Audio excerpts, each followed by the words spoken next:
Bible unfolds that wonderful plan through the message of prophecy. God sent Jesus into this world to be our Savior, and that Christ is returning someday soon to unfold the wonderful plan of eternity for my life and your life. As long as we're cooperating with God by accepting Jesus Christ as our personal Lord and Savior. Unless the Lord does return in the coming 7 days, we'll see you next time here on This Week in Bible Prophecy. Don't start that blasphemy. Remember what my pops told me. The new word. Follow me. Remember what my pops told me. My family tree consists of drug dealers, thugs, and killers. Struggling, known to hustle, screaming, fuck they feelings. I got advice from my father, all he told me was this: nigga, get off your ass if you plan to be rich. There's 10 rules to the game, but I'll share with you too.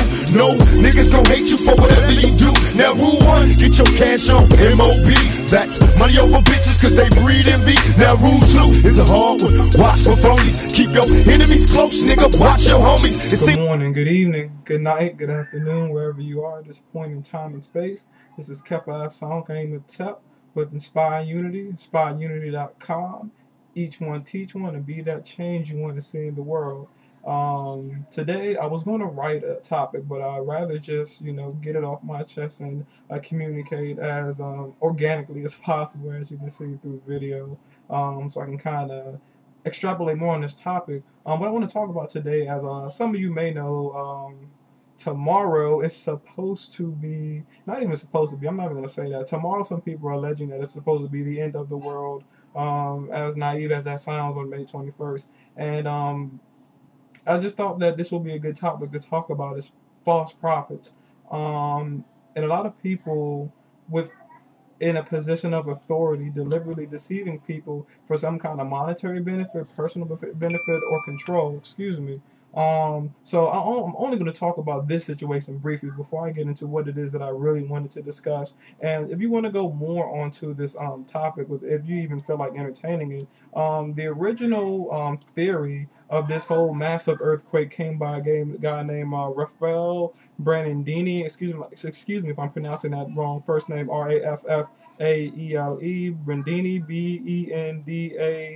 Bendandi.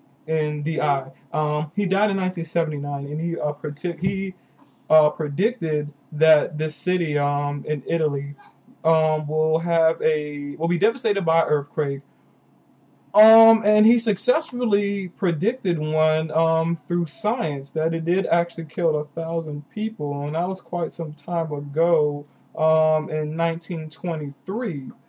But he died before this date was even confirmed, and it's not even like certain that this guy has even put any energy or any time into this theory. So, and then you see a lot of guys on the news, and I'll be critical, because we need to get some things in the air. We need not to be sensitive, but I'm not attacking certain people, races, creeds, or religion. But when there's fault, there's fault. But he's spreading this big propaganda, and look like he's making some money too, spreading this message around. And it's not based on any kind of scientific fact. And I believe that God is science. And when you start to separate God from science, from healing, from nature, and you just have this one section that you just want to call God, I don't like being isolated in the corners. Like, if you put your head in that corner right there, you don't know what's going on behind you. You don't even know what's going on, literally in that room, let alone, what's next to you, because you're in the corner. And I feel that a lot of religions, spiritual practices, keep people in this corner. And that is absolutely, like, I cannot fathom why people of authority will do that to people. And I briefly will give you a little bit of background information about myself. I was born into the Catholic religion before, with my family. They grew up Christian and Catholic, and that worked for them. But when I was growing up, I had a lot of questions, and a lot of those questions were not answered.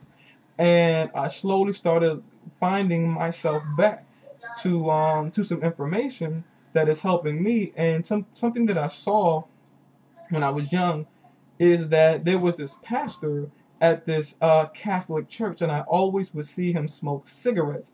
Faithfully and daily, he would smoke cigarettes, a lot of cigarettes. And something right there just didn't look right to me. Here, a pastor, the head of the Catholic church, that I went to was addicted to cigarettes. It didn't really dawn on to me until like a couple of years later till I saw that there's a problem.